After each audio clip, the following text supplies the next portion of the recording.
Bismillahirrahmanirrahim. Alhamdulillah Rabbil Alamin. Wassalatu wassalamu ala ashrafil anbiya'i wal mursalin wa ala alihi wa sahbihi ajma'in. Subhanaka la ilma lana illa ma 'allamtana innaka antal alimul hakim. Rabbi shrah li sadri wa yassir li amri wa hlul 'uqdatam min lisani yafqahu qawli. Alhamdulillah, bersyukur kita kepada Allah Subhanahu wa taala yang telah mengumpulkan kita di dalam majlis ilmu, yang diberi kepada kita nikmat agar kita dapat sama-sama melakukan amal ibadat kepada Allah Subhanahu wa taala. Selawat dan salam ke atas junjungan besar Nabi kita Muhammad sallallahu alaihi wasallam dan seterusnya kepada ahli keluarganya, para sahabat dan mereka yang sama-sama mengikuti apa yang telah dibawa oleh baginda Rasulullah sallallahu alaihi wasallam. InsyaAllah pada malam ini kita menyambung mengenai sirah baginda Rasulullah sallallahu alaihi wasallam, yang mana Nabi kita telah berhijrah daripada Mekah ke kota Madinah, dan perjalanan Nabi yang penuh dengan ujian, yang penuh dengan halangan-halangan, namun Allah Ta'ala memberi kejayaan kepada Rasulullah sallallahu alaihi wasallam hingga sampailah ke kota Madinah. Jadi sebelum pada itu Nabi telah singgah ke kota Quba ataupun di Quba, dan di sana Nabi telah membina satu masjid yang dipanggil dengan Masjid Quba. Lalu dikatakan bahawa ketika mana Nabi berada di Quba, Nabi telah tinggal di sana beberapa malam. Rasulullah sallallahu alaihi wasallam tinggal di Quba beberapa malam, dan di situ baginda telah mengasaskan sebuah masjid yang dikenali dengan Masjid Quba, yang disifatkan oleh Allah sebagai masjid yang dibina di atas takwa semenjak ia dibinakan. La masjidun ussisa 'ala taqwa, masjid yang dibina di atas dasar takwa. Ini menunjukkan kepada kita apabila sahaja kita nak membina masjid, mesti atas dasar ketakwaan kepada Allah. Kerana itulah yang Nabi tunjukkan kepada kita, asasnya atas nama takwa. Dengan arti kata takwa ini imtisalu awamirillah, dengan artinya melakukan segala yang Allah Ta'ala perintahkan kepada kita. Allah Ta'ala perintah kita membina masjid. Membina masjid ini yakni dikatakan bahawa yang pertama kita bina masjid itu dalam hati kita. Apa maksudnya? Maksudnya kita jadikan hati kita ini tempat ibadat. Hati kita ni fikir nak buat ibadat. Hati kita ini nak menuju kepada Allah Subhanahu wa taala.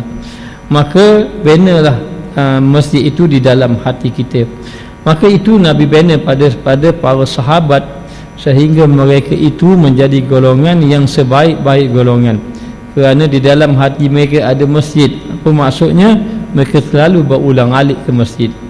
Ya, lalulah selagi setelah mereka itu sentiasa berulang alik ke masjid, mereka juga membina masjid dalam rumah mereka. Dengan arti kata di dalam rumah mereka dijadikan juga tempat ibadat. Rumah para sahabat tidak sunyi daripada bacaan Al-Quran. Maka rumah para sahabat ini tidak sunyi daripada ibadat malam, ibadat sembahyang sunat. Maka para sahabat mereka banyak sembahyang sunat di rumah, dan mereka sembahyang fardu di masjid. Dan apabila sudah ada di masjid, mereka juga sembahyang sunat di masjid. Maka itulah masjid yang Nabi bina sebenarnya. Lalulah Nabi mengajar, walaupun Nabi membina Masjid Quba, padahal Nabi sampai ke kota Quba itu patutnya binalah rumah dulu, rumah untuk Nabi duduk dulu. Tapi Nabi tidak fikir untuk rumah je, Nabi bina masjid, nak memberitahu bahawa biar kita ini ada masjid dalam hati kita dan dalam keluarga kita, dalam rumah kita. Dan begitulah juga masjid, yang tempat-tempat yang kita jadikan tempat ibadat kepada Allah Subhanahu wa taala. Rasulullah sallallahu alaihi wasallam mengajak orang-orang Ansar sembahyang di masjid. Sembahyang di masjid, dan orang-orang Ansar dan Muhajirin bersembahyang di masjid dalam keadaan aman dan tenteram.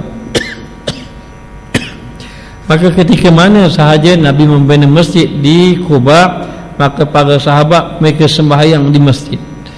Maknanya dengan arti kata setiap waktu, 5 waktu mereka berada di masjid, siang dan malam, siang dan malam, sentiasa bersama Rasulullah sallallahu alaihi wasallam. Dan kalau nak jumpa Rasulullah, banyakkan berada di masjid. Maka di masjidlah Nabi bersembahyang, Nabi menghubungkan hubungan silaturahim, dan di masjid jugalah Nabi mengajar ilmu, di masjid juga Nabi mentarbiyah para sahabat, sehingga sahabat dapat melihat bagaimana Islam itu diamalkan mengikut apa yang telah ditunjukkan oleh baginda Rasulullah sallallahu alaihi wasallam. Maka mereka duduk dalam keadaan selesa. Ini berbeza ketika berada di kota Mekah. Nak sembahyang pun amat susah. Orang-orang musyrikin Mekah tidak putus-putus menyakiti baginda Rasulullah sallallahu alaihi wasallam. Tapi di kota Madinah, maka Nabi dan para sahabat boleh sembahyang. Nabi berkata kepada para sahabat dan mengingatkan kepada kita, la salata li jaril masjid illa al masjid. Tidak ada sembahyang bagi orang yang berhampiran dengan masjid kecuali di masjid. Jangan sembahyang selain daripada di masjid. Dengan arti kata Nabi nak menyuruh kita ini sembahyang berjemaah. Kerana di masjid orang tak sembahyang fardu seorang diri di masjid, orang akan sembahyang berjemaah di masjid. Lalu Nabi suruh sembahyang pergi masjid. Sudah pasti orang yang pergi ke masjid itu orang akan sembahyang awal waktu. Kerana sahabat bertanya, ya Rasulullah, ayul a'mali afdal, apakah amalan yang afdal? Nabi menjawab, as-salatu ala waqtiha, ataupun dalam riwayat lain, as-salatu fi awwali waqtiha, sembahyang pada awal waktunya. Maka bila pergi ke masjid, sudah pasti mereka sembahyang di awal waktu. Kemudian Nabi suruh pula sembahyang berjemaah, sembahyang di masjid berjemaah. Nabi memberitahu fadilat sembahyang di masjid ini dengan mendapat pahala berjemaah. Nabi bersabda, salatul jama'ati afdalu min salatil fardhi bi 27 darajah. Sembahyang berjemaah itu lebih afdal daripada sembahyang seorang diri sebanyak 27 darjat. 20 darjat, 27 darjat ni banyak mana? Wallahu alam. Satu darjat pun kita tidak dapat nak gambarkan. Ada kata satu darjat itu umpama langit dan bumi. Kenapa ulama menggambarkan langit dan bumi? Kerana itulah yang besar kita boleh gambarkan, langit dan bumi. Mana lagi besar pada langit dan bumi? Tak ada dah. Maka dikatakan satu darjat ini seumpama satu langit dan bumi. Nak beritahu beza orang yang sembahyang jemaah dengan tidak sembahyang berjamaah. Maka demikianlah sahabat gembira duduk di masjid sama dengan Nabi sembahyang, dan mereka membina masjid. Masjid-masjid yang dibina di zaman Rasulullah sallallahu alaihi wasallam adalah cukup mudah, sedikit pun tidak sama sedikit pun tidak sama dengan kebiasaan masjid yang dibina pada kurun-kurun selepas itu. Ini kerana apa yang penting kepada baginda Rasulullah sallallahu alaihi wasallam dan para sahabat ialah memperhiasi dan membersihkan hati. Itu yang penting. Membersihkan hati mereka daripada godaan-godaan syaitan. Jadi Nabi membina masjid ini, yang dicantikkannya bukan masjid itu sendiri, tapi hati-hati orang yang berada di dalamnya. Maknanya rijalun, lelaki-lelaki yatatahharuna fi qulubihim, mereka yang membersihkan hati-hati mereka. Bermakna sahabat yang duduk dalam masjid adalah sahabat yang nak bersihkan hati, dan Nabi mengelokkan hati para sahabat, Nabi mengelokkan akhlak para sahabat. Maka banyak majlis-majlis ilmu bersama dengan Nabi, setiap masa bersama Nabi, dan Nabi tidak bercakap kecuali ilmu. Nabi tidak bercakap kecuali perkara-perkara yang bermanfaat. Maka bila mana sahaja sahabat, bila tidak ada baginda sallallahu alaihi wasallam dalam masjid, Rasulullah duduk dalam rumah, sahabat yang duduk dalam masjid mereka i'tikaf. Sahabat yang ada dalam masjid mereka berzikir, membaca Al-Quran. Begitulah sehingga yang sampainya baginda Rasulullah sallallahu alaihi wasallam, mereka duduk dalam masjid melakukan amal ibadat kepada Allah Subhanahu wa taala. Jadi bila kita duduk dalam masjid, kita kena jaga adab-adabnya. Apabila sahaja dalam pengajian, maka jangan kita bercakap-cakap. Nabi melarang dalam satu ketika Nabi menyampaikan ilmu, ada orang yang datang 3 orang. Orang yang pertama duduk depan, dia datang sekali 3 orang. Orang yang pertama duduk depan, orang yang kedua cari duduk tengah-tengah, orang yang ketiga duduk luar teguh. 3 orang. Maka Nabi sebut ada datang 3 orang, tapi seorang yang duduk depan Allah Ta'ala kasih ke dia, Allah Ta'ala suka ke dia. Bagaimana dia suka pada Allah, Allah Ta'ala suka dan kasih pada dia. Ada orang yang duduk tengah, duduk dalam duduk tengah, Allah Ta'ala suka juga pada dia. Tapi ada orang yang tak masuk, duduk kat luar, maka orang ni dia tak suka pada Allah, maka Allah pun tak suka pada dia. Bukan tak suka pada Allah, maknanya tak suka pada majlis yang Allah Ta'ala suka, maka Allah Ta'ala pun tidak suka pada dia. Maka Nabi memberitahu ada adab di dalam masjid, supaya mereka itu mendapat rahmat bila duduk di dalam masjid.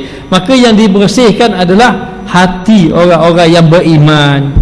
Maka diceritakan mengenai satu kisah. Ni bukan kisah sahabat Nabi, tapi nak cerita tentang orang soleh yang pergi ke masjid. Ada seorang hamba Allah yang soleh, dia siap-siap untuk pergi ke masjid. Sebelum subuh siap-siap untuk pergi ke masjid. Lalu dia pun berjalan keluar, berjalan kaki nak pergi ke masjid. Tiba-tiba terjatuh dia. Bila terjatuh dia, habis kotor baju dia. Bila habis kotor baju dia, akhirnya dia balik semula. Bersih-bersih lagi, mana yang kotor tukar baju yang lain. Maknanya pergi semula, pergi ke masjid. Pergi kali kedua jatuh juga, kotor pula kali kedua. Kotor kali kedua ini, akhirnya dia pun pusing balik. Tukar baju lain pula, pergi kali ketiga. Kali ketiga jatuh juga. Tapi kali yang ketiga ini jatuh, tiba-tiba ada orang sambor tangan dia. Maka selamatlah dia daripada jatuh tadi. Lalulah orang tadi tolong dia dan terus bawa dia pergi ke masjid. Bawa dia pergi ke masjid. Maka dia pun sembahyang di masjid. Tapi dia hairan, sebab apa? Orang yang bawa dia tu tak sembahyang. Akhirnya dia bertanya, kenapalah tidak sembahyang, sedangkan dia yang bawa dia pergi masjid sekali sama. Dia kata, kamu kenal tak aku ni siapa? Kata orang tu yang soleh tadi, tak kenal. Katanya, aku adalah iblis. Iblis juga yang bawa dia pergi ke masjid. Dia pun tanya, dah kalau iblis, kenapa kamu tolong aku, dan kenapa kamu bawa aku pergi ke masjid, pimpin dia sama bawa pergi masjid?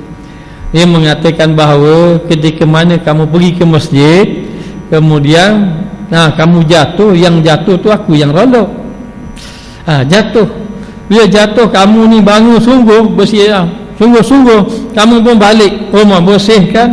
Maka aku mendapat tahu bahawa segala dosa satu kampung itu dosa-dosa kampung diampunkan oleh Allah Ta'ala. Jadi dengan sebab dia, dosa orang kampung dia habis. Jadi dalam keadaan macam itu, sebab itu akhir kali iblis tadi tak nak bagi. Habis nanti dosa orang beriman habis diampunkan dosa dengan sebab lelaki ini. Sebab tu iblis tak ditolong. Jatuh pertama, habis dosa dia, ahli keluarga dia diampunkan. Jatuh kedua, habis dosa orang kampung dia diampunkan. Akhir sekali dia kata, kalau tidak habis dosa orang mukmin diampunkan. Maka dengan sebab itu iblis tadi tolong tunjuk dia sampai ke masjid. Maka orang yang pergi ke masjid ini, orang yang ingin membersihkan hatinya. Maka Nabi mengajar para sahabat yang berada di masjid tadi, agar ia ini terselamat daripada godaan syaitan dan dibersihkan akhlak-akhlak mereka. Maka dinding masjid yang dibina tidaklah melebihi ketinggian manusia. Lebih kurang dinding itu lebih kurang para sahabat sahaja, dan atapnya hanya yang dapat dibuat berteduh daripada kepanasan matahari. Atapnya dikatakan hanya dicari pelepah-pelepah tamar, dan tiangnya daripada batang-batang kurma. Batang-batang kurma untuk menguatkan, ataupun dikatakan untuk melindungi para sahabat supaya sembahyang tidak dalam keadaan kepanasan. Begitu sahaja. Namun demikian, walaupun tak comel dari segi strukturnya, tetapi nak beritahu orang-orang yang berada dalam Masjid Nabawi semua comel-comel belaka. hati semua bersih-bersih, sehingga kan para sahabat dipuji oleh Allah Ta'ala. Mereka itulah golongan allazina yadhkuruna Allaha qiyaman wa qu'udan wa ala junubihim wa yatafakkaruna fi khalqis samawati wal ard. Mereka itu adalah orang yang sentiasa berzikir kepada Allah siang dan malam. Para sahabat ini sentiasa berzikir siang dan malam, ingat kepada Allah Subhanahu wa Ta'ala. Lalu dikatakan bahawa sehinggalah Nabi telah membina masjid di Quba beberapa hari, kemudian Nabi pun pergilah ke kota Madinah. Kemudian Rasulullah sallallahu alaihi wasallam beredar menuju ke Madinah, yakni ke bandar Madinah yang ketika itu dipanggil dengan nama Yasrib. Dan nama Madinah sebelum itu dikatakan Taibah, kemudian bertukar pada Yasrib, kemudian sampainya Nabi, kemudian bertukar kepada Al-Madinatul Munawwarah, bandar yang penuh dengan bercahaya. Maka menuju ke kota Madinah, dan orang-orang Ansar mengiringi baginda dalam keadaan menyandar senjata masing-masing. Ketika itu berlaku perkara baru yang dibenarkan, bid'ah yang dibenarkan, menggambarkan kegembiraan penduduk Madinah. Hari tersebut tidak berubah menjadi hari yang paling gembira buat mereka yang tidak ada tandingannya. Maka demikianlah dikatakan bahawa Nabi SAW daripada Quba, tinggalkan Quba, pergi ke kota Madinah, dan di kota Madinah mereka menyambut kedatangan baginda Rasulullah SAW. Dikatakan bahawa orang telah menunggu Nabi ni di kota Madinah beberapa hari, sehingga orang-orang kampung berkampung di situ, duduk di bawah pokok-pokok kurma, makan tengah hari di situ tunggu Nabi. Rasa puas Nabi tak siapa lagi balik, itu pun pesan, kalau Rasulullah datang beritahu kami. Maka mereka itu kadang-kadang berjaga sampai malam. Ada mengatakan bahawa mereka tunggu Rasulullah sampai tak tidur malam pun ada. Ada yang bertunggu wah lama, lepas tu mereka pun balik. Demikianlah setiap hari ada sama orang akan menunggu Nabi, dan ada mereka itu menunggu dengan penuh kesabaran. Diriwayatkan bahawa ada orang daripada Yahudi yang duduk naik atas pelepah, naik atas pokok kurma. Dialah orang yang pertama nampak orang datang. Lalu dia menjerit, nampak macam ada orang datang daripada jauh, dia menjerit. Lalulah dikatakan bahawa orang mula-mula tak berapa percaya. Orang pun tengok, nampak ia tu ada 2-3 orang saja. Kemudian riuh, katanya Muhammad yang telah datang. Akhirnya dikatakan bahawa orang kampung habis keluar ketika itu menyambut kedatangan baginda Rasulullah sallallahu alaihi wasallam. Maka dalam keadaan macam itu, orang-orang kampung ketika itu, orang-orang Madinah merasa sangat gembira dengan kedatangan baginda Rasulullah sallallahu alaihi wasallam. Mereka keluar beramai-ramai, mereka berkerumun ramai-ramai kerana untuk mendapatkan baginda Rasulullah sallallahu alaihi wasallam. Dan Nabi ini sebenarnya orang yang ditunggu oleh orang-orang Madinah ini. Bukan kata 2-3 hari tu, sebenarnya masa Aqabah yang pertama lagi, masa perjanjian Aqabah yang pertama, beberapa orang Madinah itu yang datang ke kota Mekah masuk Islam, lalu menceritakan tentang Rasulullah sallallahu alaihi wasallam. Pendeta-pendeta di kalangan mereka, ahli-ahli kitab yang tidak beriman, mereka juga mengetahui akan ada Nabi di akhir zaman datang, ataupun Nabi yang terakhir datang di kampung mereka. Mereka juga menunggu-nunggu. Lalulah sehingganya datangnya Rasulullah sallallahu alaihi wasallam. Maka pada hari itu mereka sungguh gembira. Maka keluar ramai-ramai, anak-anak kecil keluar, orang-orang tua yang dah orang pun jalan juga, anak-anak muda pun keluar ramai-ramai. Dan ketika itu kepanasan cahaya matahari yang kena atas kepala mereka, rasa macam terlupa mereka cuaca hari itu tengah panas. Mereka dalam keadaan bergembira dengan kedatangan baginda Rasulullah sallallahu alaihi wasallam. Lalulah bila kelibat dan Nabi semakin jelas, semakin hampir, mereka pun mulalah berebut-rebut nak mendapatkan baginda Rasulullah sallallahu alaihi wasallam. Ada yang menjerit-jerit, ada yang menangis, ada yang bersyukur, gembira, macam-macam suasana yang ada. Tiba-tiba mereka itu melantunkan qasidah ataupun menunjukkan kegembiraan mereka. mereka membaca tala'a badru alaina min saniyatil wada'i. Jadi dalam keadaan macam itu mereka pun beramai-ramai membaca tala'al badru. Saya tak pandai nak jadi nak beritahu bahawa mereka pun bacalah, dan mereka ketika datang itu mereka ramai-ramai berdiri, tidak ada seorang pun yang duduk ketika itu. Kerana apa? Kerana berebut nak menyambut baginda Rasulullah sallallahu alaihi wasallam. Sebab itu ulama mengatakan bahawa kalau kita mengingatkan Nabi ketika itu kita rasa ingat, rasa rindu pada Nabi, kita disunahkan, digalakkan berdiri bagi orang yang ingin nak menghayati bagaimana kedatangan baginda Rasulullah sallallahu alaihi wasallam, ataupun nak menggambarkan kegembiraan orang-orang yang berada di kota Madinah dengan menyambut kedatangan baginda Rasulullah sallallahu alaihi wasallam. Maka Nabi digambarkan sebagai bulan purnama. Tala'a badru alaina, telah datang kepada kami bulan purnama yang memancarkan cahaya kepada kami daripada celah-celah bukit Saniyatul Wada'. Dengan arti kata mereka itu dalam keadaan bergembira dengan kedatangan baginda Rasulullah sallallahu alaihi wasallam. Wajib alaina syukru, maka wajib ke atas kami bersyukur kepada Allah Taala atas seruan yang menyeru kepada Allah Taala. Wahai orang yang diutuskan kepada kami, kamu datang dengan membawa perkara yang ditaati, yakni yang diperintah oleh Allah Subhanahu wa taala. Ketika itu baginda Rasulullah sallallahu alaihi wasallam berjalan dengan menaiki unta yang ditunggang dengan berjalannya. Ketika orang yang berjalan dan menaiki tunggangan yang berjalan di belakang Rasulullah sallallahu alaihi wasallam berebut-rebut untuk mendapatkan tali pengikat unta Rasulullah sallallahu alaihi wasallam, mereka semua mahu Rasulullah tinggal bersama dengan mereka.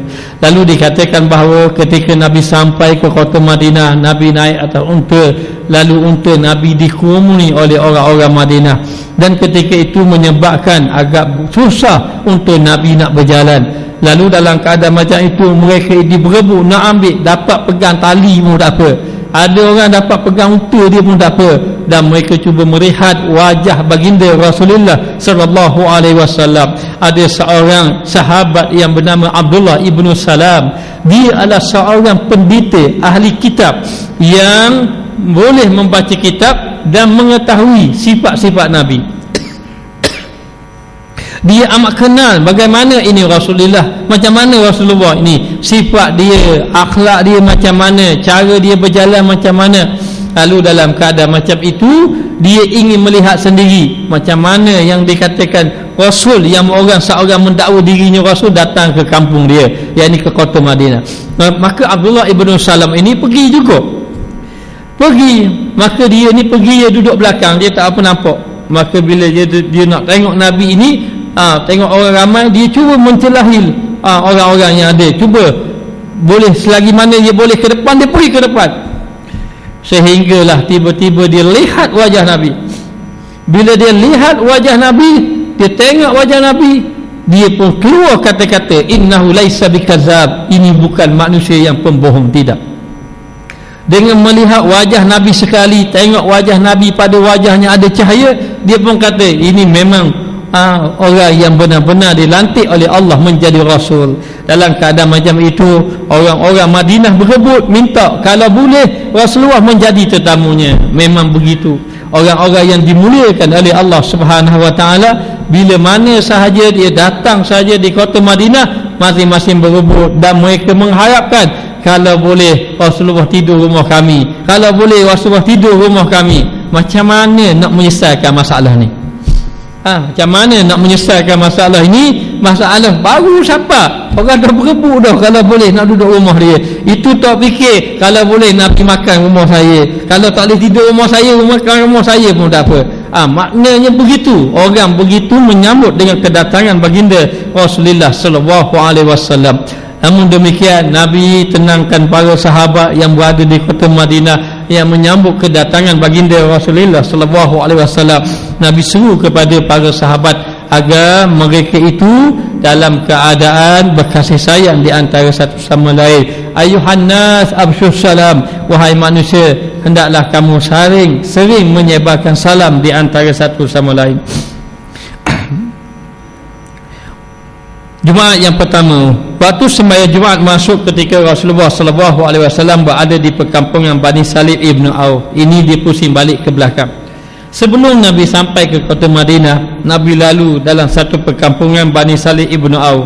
Dengan itu Rasulullah SAW berhenti di situ dan Nabi sembahyang Jumaat di situ. Itulah Jumaat yang pertama. Kenapa Nabi tidak sembahyang Jumaat di kota Mekah? Tak boleh nak sembahyang Jumaat di kota Mekah kerana sahabat-sahabat Nabi tidak boleh berkumpul ramai untuk sembahyang beramai-ramai. Bahkan Nabi sembahyang di hadapan Kaabah pun Nabi dilempari kotoran-kotoran. Bagaimana dengan sahabat yang diseksa, ada yang terbunuh kerana menzahirkan keimanannya kepada Allah. Maka Nabi pergi ke kota Madinah, lalulah sampai ke Quba. Bila sampai ke Quba, duduk beberapa hari, beritahu sini masjid nak buat lebih kurang sahaja. Kemudian pergilah ke kota Madinah. Sebelum sampai ke kota Madinah, Nabi pun sampai di perkampungan Bani Salim Ibn Auf. Maka kita sampai di situ, Nabi pun sembahyang Jumaat. Nabi berhenti di situ dan sembahyang Jumaat. Ada masjid pun hanya tengah jalan saja. Maka Nabi berhenti di situ, Nabi semua sembahyang Jumaat. Ini adalah sembahyang Jumaat yang pertama yang dilakukan oleh baginda Rasulullah SAW. Mula-mula sembahyang Jumaat yang pertama di pertengahan jalan untuk pergi ke kota Madinah. Nabi pun kumpul di situ dengan para sahabat. Nabi sembahyang Jumaat, dan sembahyang Jumaat zaman Nabi dahulu hanya sekali azan sahaja. Dan selepas daripada itu Nabi pun menyampaikan khutbah. Itulah khutbah pertama dalam Jumaat. Nabi menyampaikan khutbah. Dalam khutbah tersebut baginda sallallahu alaihi wasallam bersyukur kepada Allah dan memuji-muji Allah. Kemudian baginda berkata, maka seperti biasa dalam membaca khutbah, Nabi memuji Allah. Alhamdulillah. Maka alhamdulillah itu pujian kepada Allah dalam khutbah itu rukun, adalah wajib dalam khutbah. Maka kalau tidak disebut pujian kepada Allah, maka tidak sah khutbah.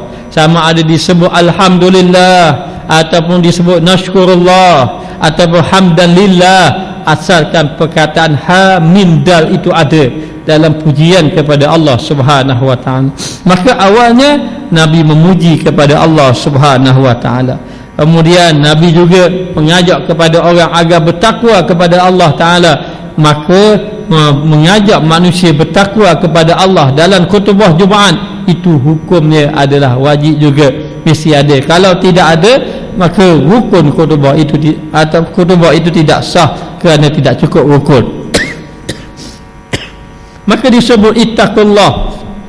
Sebut ittaqullah, ya ayyuhallazina amanu taqullah, wahai orang yang beriman, bertakwalah kamu kepada Allah. Ataupun dengan arti kata mengajak manusia bertakwa kepada Allah. Kalau tidak dengan bahasa Arab, dengan bahasa Melayu, tapi yang paling penting mesti ada ucapan takwa kepada Allah Subhanahu wa taala. Maka Nabi mengajak manusia agar bertakwa kepada Allah. Itu biasa Nabi dalam khutbah Jumaat, dalam syarahan Nabi, dalam peringatan Nabi, Nabi selalu sebut bertakwalah kamu kepada Allah Subhanahu wa taala. Dan kemudian Nabi membaca beberapa ayat-ayat Al-Quran. Maka demikian juga rukun khutbah mesti kena ada ayat Quran. Kena ada ayat Quran. Satu ayat Quran penuh. Jangan ambil pendek saja. Jangan ambil pendek saja. Yang tak cukup satu ayat, mesti kena cukupkan satu ayat. Nak ambil ayat pendek tak apa, hanya walau satu ayat. Tapi jangan ayat panjang. Kita ambil ayat Quran itu satu ayat tak cukup, hanya kita ambil sikit saja, maka tidak boleh. Mesti kena baca ayat-ayat Quran, mesti ada dalam khutbah. Dan yang keempat, Nabi ketika menyampaikan khutbah, Nabi baca doa. Doa kepada orang yang beriman. Maka demikian juga kena ada doa dalam membaca khutbah. Kalau tidak, maka tidak sah khutbah tadi. Doa tadi doa orang yang beriman kepada Allah Subhanahu wa taala. Boleh jadi dalam khutbah itu dia baca khutbah dan kemudian dia doa terus. Itu pun tidak ada masalah. Yang paling penting mesti ada dalam arti kata doa. Dan yang seterusnya diajar juga kepada kita agar berselawat kepada baginda Rasulullah sallallahu alaihi wasallam. Maka dalam khutbah juga mesti ada selawat kepada baginda Rasulullah sallallahu alaihi wasallam, dan tidak ada khutbah yang terbaik kecuali khutbah yang disampaikan oleh baginda Rasulullah sallallahu alaihi wasallam. Lalu Nabi mengatakan di dalam khutbahnya, wahai manusia, lakukan untuk diri kamu semua. Demi Allah, kamu mengetahui bahawa di antara kamu pasti akan mati, dan dia akan meninggalkan kambing-kambing gembalaannya tanpa pengembala. Nabi memberitahu kepada para sahabat agar hendaklah beramal dengan amal yang soleh, kerana sesungguhnya amal soleh ini akan dibawa di hadapan Allah Subhanahu wa taala. Nabi memang sentiasa mengajar para sahabat untuk beramal. Maka dikatakan bahawa hendaklah kamu lakukan amal kamu, yakni lakukan amal soleh. Dan amal soleh kita ni tidak boleh kita nak tumpang orang lain. Kerana pada hari itu masing-masing membawa amalan masing-masing. Dan walau bagaimana kita pun, walau sehat macam mana, walau muda macam mana kita, walau dalam keadaan kedudukan kita macam mana pun, kita akan pasti berjumpa dengan Allah Subhanahu wa taala. Apabila kita mati berjumpa dengan Allah, tidak ada yang kita bawa kecuali amal kita. Rasulullah mengatakan bahawa dalam khutbah Jumaatnya yang pertama, ingat kambing-kambing tadi nanti akan ditinggalkan oleh pengembalanya. Pengembala akan wafat, tinggalkan kambing, tidak ada pengembala. Maknanya kamu akan meninggalkan harta-harta yang kamu sayang.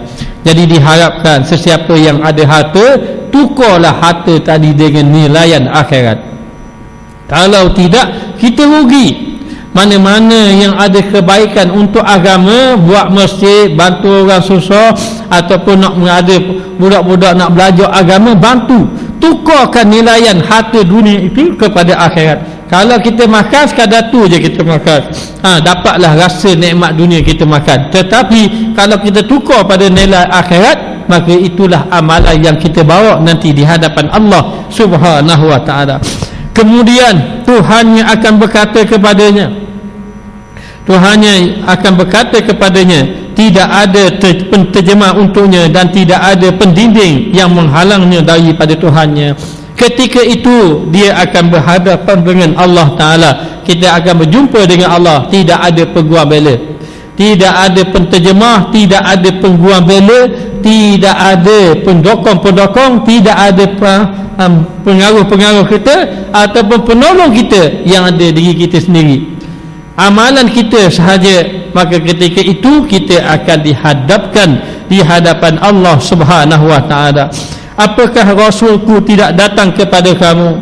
Maka Allah Ta'ala akan bertanya, tidakkah Rasul telah datang kepada kamu, memberitahu tentang perkara-perkara yang penting, perkara-perkara yang perlu diamalkan untuk membawa bekalan di hadapan Allah Ta'ala? Lalu dia menyampaikan seruanku kepadamu. Nanti Allah Ta'ala kata, tidakkah Rasulku ada kata macam ni? Tidakkah Rasulku telah menyuruh kamu mengerjakan sembahyang? Tidakkah Rasul aku menyuruh kamu mengeluarkan zakat? Maka Allah Ta'ala beritahu, Rasulku aku ini ada tak beritahu? Alam takun tutla alaika, tidakkah ayat-ayatku dibacakan di hadapan kamu? Maka Allah Ta'ala membaca satu-satu, memberitahu kepada kita mengenai apakah yang telah diperintahkan kepada kita melalui lidah baginda Rasulullah sallallahu alaihi wasallam. Dan aku juga telah memberikan harta benda kepada kamu dan nikmat lain yang banyak. Allah Ta'ala tanya, tidakkah aku telah memberi harta kepada kamu? Ingat, harta bukan milik kita, semuanya milik Allah. Sebab itu Allah Ta'ala tengok, ambil harta kita, beri balik pada Allah. Maksudnya apa? Buat apa yang Allah Ta'ala kasih. Ada yang zakat, bayar zakat. Ada kebaikan-kebaikan, perkara yang baik, bantu. maknanya agar kita mendapat pahala di sisi Allah. Jangan rasa harta kita hilang, jangan rasa harta kita berkurangan. Bukan harta kita pun, harta Allah Ta'ala. Kita berasa Allah padanglah aku jumpa orang ni nanti habislah, harta aku kurang. Tidak, kita kena tukarkan harta kita kepada akhirat. Kalau kita sayang juga harta kita kepada akhirat, bagaimana kita nak jumpa Allah. Dan jangan kita anggap Allah biar orang lain lah, aku keluar sikit dah biar orang lain. Jangan. Para sahabat berebut-rebut, para sahabat berebut-rebut. Sayyidina Abu Bakar dia infak, kadang-kadang dia infak depan Rasulullah. Saya infak separuh daripada harta saya depan orang ramai. Lepas tu belakang Nabi ambil semua sekali. Separuh lagi bagi lagi depan Nabi. Separuh dia tunjuk depan orang ramai, separuh lagi dia dengan Rasulullah sahaja. Ini sahabat Nabi Sayyidina Abu Bakar As-Siddiq radhiyallahu anhu, Sayyidina Umar Al-Khattab, begitu juga dan juga ramai lagi, Abdul Rahman Ibn Auf. Mereka ini golongan-golongan kaya, namun demikian mereka adalah ahli syurga yang bersama dengan baginda Rasulullah sallallahu alaihi wasallam. Maka aku telah memberi nikmat kepada kamu dengan nikmat harta dan nikmat yang lain yang begitu banyak. Apakah yang kamu lakukan untuk diri kamu? Katanya Rasulullah menyampaikan khutbahnya. Nanti Allah Ta'ala tanya, harta-harta yang aku bagi, nikmat-nikmat yang banyak yang kamu dapat, mana yang kamu belanjakan, ke mana kamu gunakan? Hari ini Alhamdulillah, kita yang ada hari ini yang dengan kuliah, kita telah bersyukur dengan nikmat anggota, nikmat mata, nikmat telinga, nikmat tangan, kaki. Kita telah bersyukur, Alhamdulillah. Kita juga telah bersyukur dengan nikmat harta. Mana kereta kita ada kat luar parking tu, mana? Oh, kereta kita sapa masjid, kerana membawa kita. Maknanya kita telah bersyukur dengan nikmat Allah Subhanahu wa ta'ala. Jadi begitulah juga seterusnya, hari-hari kita kena pastikan nikmat yang Allah Ta'ala bagi, kita menjadi orang yang bersyukur kepada Allah. Ini khutbah pertama Nabi beri peringatan para sahabat. Malam ini kita dapat juga peringatan ini, sebagaimana sahabat Nabi dulu 1000 tahun dulu pernah dengar peringatan itu. Hari ini kita dengar juga malam ni peringatan yang dibawa oleh baginda Rasulullah sallallahu alaihi wasallam. Maka dia akan melihat ke kanan ke kiri ketika itu di negeri akhirat. Dia tengok kiri kanan, takut-takut ada orang boleh tolong dia. Dia tidak mendapati sesuatu. Kemudian dia lihat ke depan, tengok belah kiri belah kanan, tengok belah kanan belah kiri, tak ada benda, tak ada sesuatu pun. Kemudian dia tengok di hadapan dia melihat di hadapan, dan dilihat hanyalah neraka jahanam. Oleh itu, siapa yang dapat memelihara dirinya daripada api neraka, walaupun dengan menyedekahkan setengah biji kurma, dia hendaklah melakukannya. Maka Nabi mengatakan, takutlah kamu kepada api neraka walaupun sebelah buah kurma. Ittaqunna walau bisyikri min tamrin. Hendaklah kamu takut api neraka walaupun dengan sebelah buah kurma, separuh buah kurma. Apa maksud? Apa kena mengena buah kurma dengan api neraka ni? Nak beritahu bahawa dengan sedekah menjauhkan kita daripada api neraka. Jadi saya nak pesan kepada orang yang ada harta, kamu semua orang yang paling beruntung. Sebab apa? Sebab orang yang ada harta ni, dia boleh mendapat pahala yang lebih, yang tinggi daripada orang ahli ibadat. Di antaranya dengan melalui infak fisabilillah, dan dengan harta dia menyebabkan dia jauh daripada api neraka. Dengan arti kata, kalau kita ambil buah kurma, kita bagi dua, kita ambil buah kurma, kita belah dua, separuh je, kita makan separuh, kita pergi pakai miskin separuh, kita bagi dua nak kata. Lalulah walaupun separuh buah kurma, akan ada jarak yang jauh daripada api neraka dengan orang tadi. Maka katanya Rasulullah, dia hendaklah melakukannya. Sesiapa yang tidak memilikinya, dia hendaklah menyelamatkan dirinya dengan mengungkapkan perkataan yang baik. Sesungguhnya suatu kebaikan yang dilakukan dibalas dengan 10 kebaikan yang seumpamanya, dan boleh mencapai kepada 700 kali ganda. Itulah di antara khutbah Nabi yang kita dapat ambil malam ini. Itu khutbah pertama Nabi SAW ketika Nabi sampai di perkampungan Bani Salim Ibn Auf. InsyaAllah kita sambung dan Nabi minggu depan akan singgah di rumah Abu Ayyub Al-Ansari. Ada peristiwa bagaimana Nabi singgah di rumah Abu Ayyub Al-Ansari. Tak bala orang, tak marah ke Abu Ayyub tu. Dan kenapa Nabi pilih rumah Abu Ayyub Al-Ansari, dan rumah Abu Ayyub ni rumah macam mana? Kalau nak tahu kena mari minggu depan insya-Allah. Wallahu a'lam. Bismillahirrahmanirrahim. Rabbana zalamna anfusana wa illam taghfir lana wa tarhamna lanakunanna minal khasirin. Wa sallallahu ala sayidina Muhammad wa ala alihi wa sahbihi wa sallam. Alhamdulillah rabbil alamin.